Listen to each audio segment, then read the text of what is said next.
Al Jazeera podcasts. Today, what really happened when Israeli football fans came to the streets of Amsterdam. Authorities in both the Netherlands and Israel have been quick to describe last night's riots as anti-Semitic. Tensions had been mounting for days, and the aggression was not one-sided.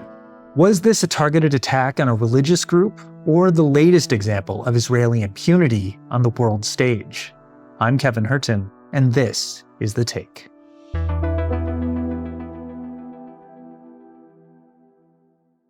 First, the facts. On Thursday, November 7th, Israel's top football team, Maccabi Tel Aviv, played a Europa League match against the Dutch side, Ajax. The security situation was already tense. This video shows Israeli fans gathering and lighting flares. Police say Maccabi fans ripped down a Palestinian flag. The night before, Maccabi fans were spotted pulling down a Palestinian flag and roaming the city, chanting anti-Arab slogans.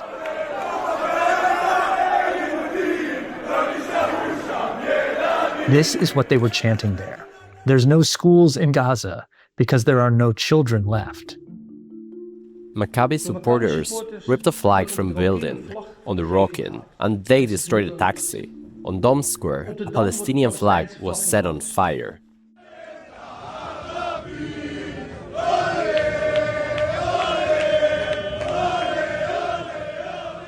On match day, police officers were called up to escort about 1,000 Maccabi fans into the stadium.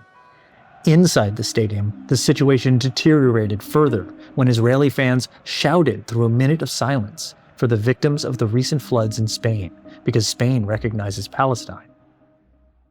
It was after the match when things kicked off. Groups on scooters targeted Maccabi fans, and the riot police intervened. For the children! Free Palestine now! Cowering on the ground, an Israeli soccer fan apparently terrorized. 62 people were detained, 5 hospitalized, and more reported minor injuries. And the fallout has followed familiar partisan lines. Joining me now is Tony Karon. He's managing editor at HA Plus and has covered the intersection of football and politics for years. Now, Tony, we've just laid out what happened, but I'm curious, how would you describe what unfolded in Amsterdam over the past few days? Well, perhaps I would say that this was the inevitable consequence of the Dutch authorities, part of the European Union, and the football authorities insisting on normalizing Israel during a period of genocide.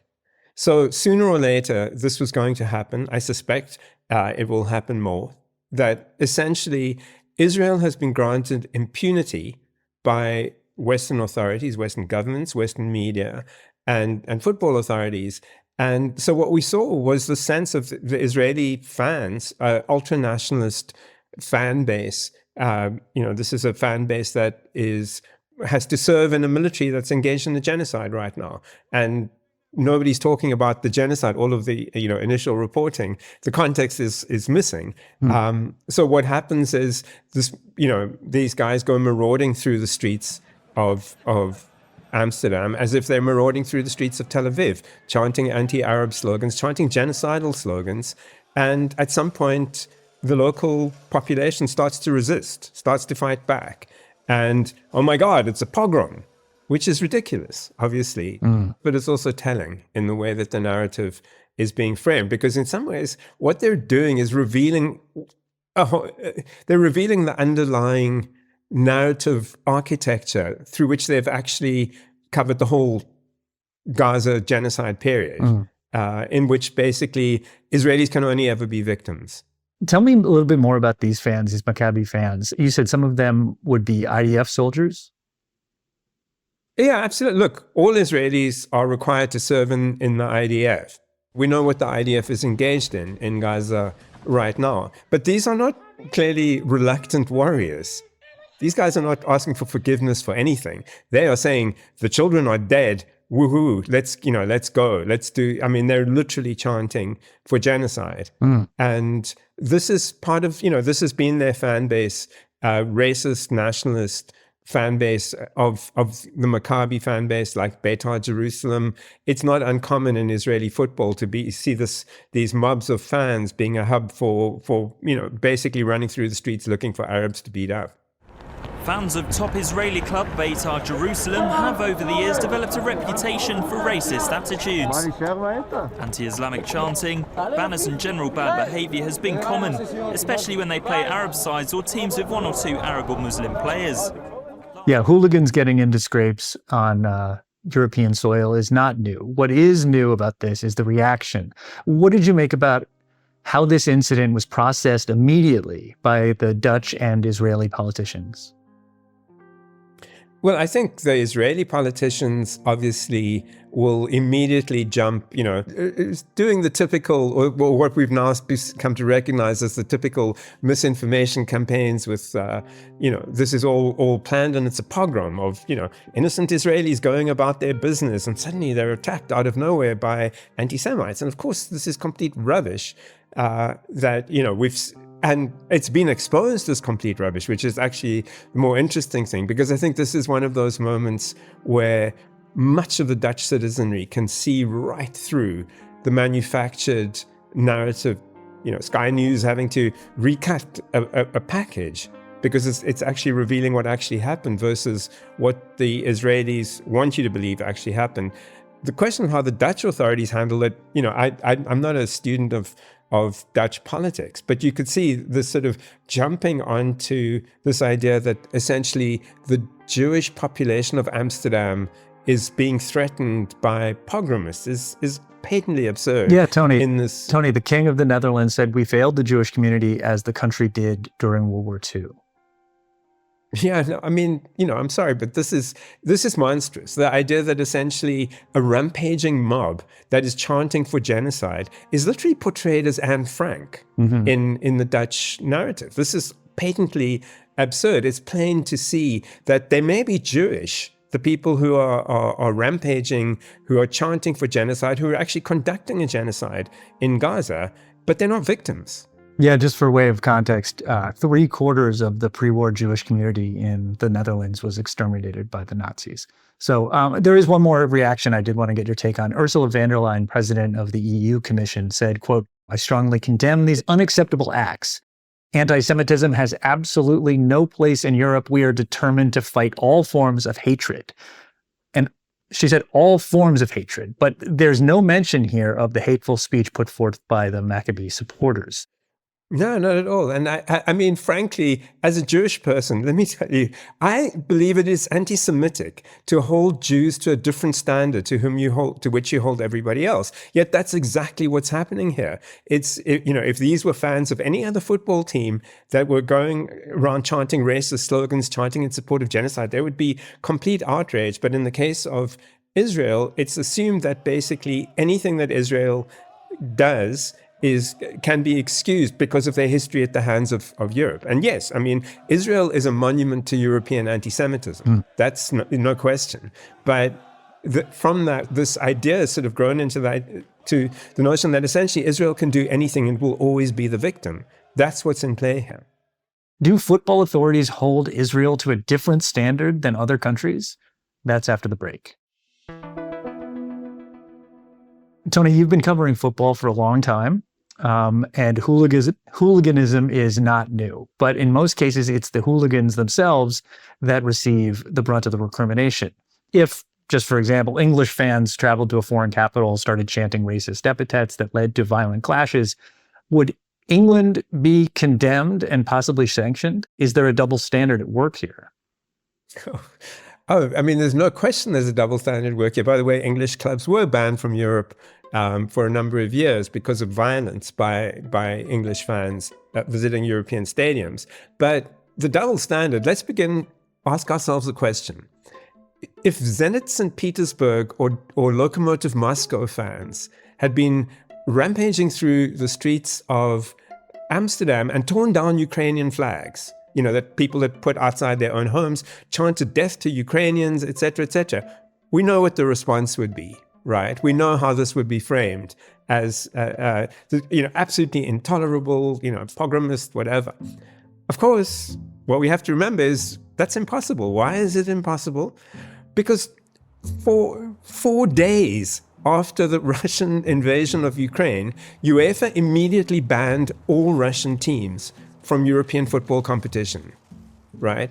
More than a year after the genocide in Gaza, more than 10 years after the Palestinian Football Association and others had raised the fact that Israel is systemically in violation of FIFA statutes on racism, on extraterritoriality, because they have settlement teams in their domestic leagues, completely illegal under FIFA rules, and a number of other disruptions created by the occupation of Palestinian football. Nothing. Crickets from FIFA. And yet, basically, what we see is the double standard, that essentially Russia got back literally within 4 days. Russia got shut down. Its teams haven't played in Europe. Its national team was kicked out of the World Cup. And that's over. And that everybody understands that and understands why. Israel, there's been absolutely no action against it, and any attempted action is battered away. So what that leaves is that football civil society, the fans themselves, are starting to take more and more action. And I think this is actually going to escalate.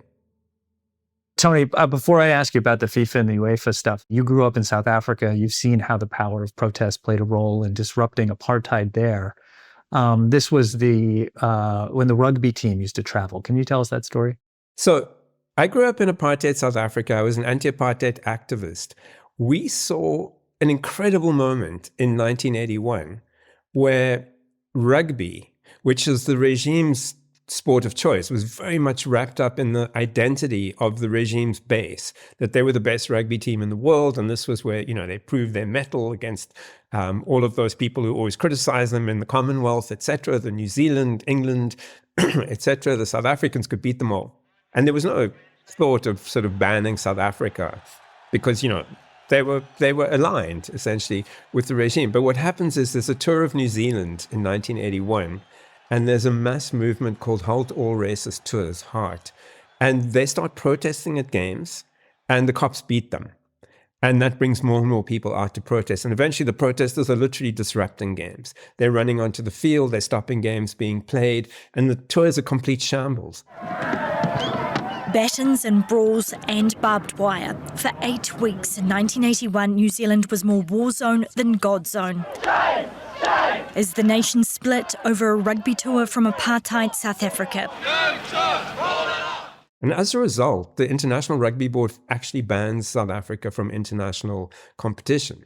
Now, they did that not because they suddenly had an epiphany that they were actually supporting a racist regime.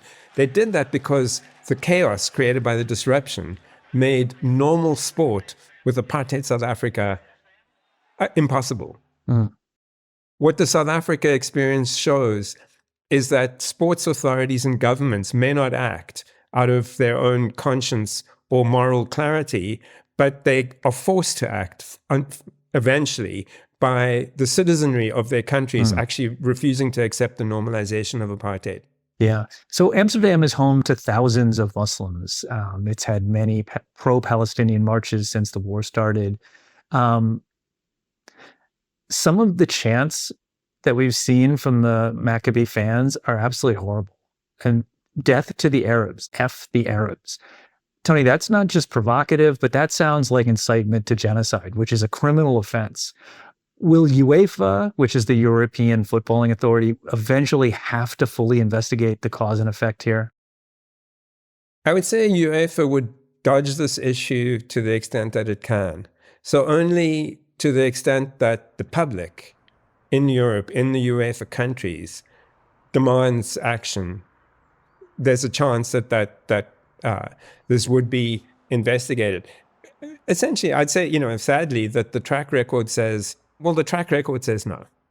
UEFA is the European footballing authority. The World Footballing Authority is FIFA. They've been dragging their heels on what to do with Israel during the war on Gaza. What's the latest with FIFA? Well, by the way, UEFA is the strongest component of FIFA in terms of where the money power is in the game. So FIFA most recently and predictably in August again deferred the question of action against Israel. That the case that was brought by the Palestine Football Association, which is recognized by FIFA as a national affiliate, and supported by the Asian Federation, of which the Palestine Football Association is a part. Israel is a part of UEFA, which, I mean, go figure, that's a different conversation. It has been since 1994. But the first time the issue of sanctioning Israel because of its violation of FIFA rules was brought to FIFA's councils was in 2014. FIFA has made this issue go away. It has fudged the issue. It's never said, no, this isn't the case. It's simply like, we will study this. We will have a commission to inquire into this. We will check with our lawyers. Most recently, that's been the case. They checked with their lawyers for 2 months, came back and said, we'll talk about this next year.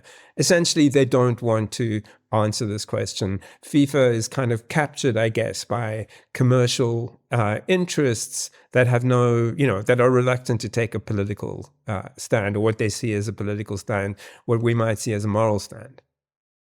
Well, FIFA and UEFA seem to want this issue to go away, but fans do not. Pro-Palestinian protests have been breaking out in football matches all over the world this year. And on Thursday, the French national team is scheduled to play the Israeli national team in Paris. What are you expecting to see surrounding that match in France, Tony? Well, I think we've seen an escalation over the last couple of months, where Israel plays an away game in Glasgow against the women's Scottish national team. And it has to be played behind closed doors in an empty stadium, because basically the fans are not having it. And in order to allow this thing to go ahead without disruption, they literally close the stadium entirely. It's played behind closed doors.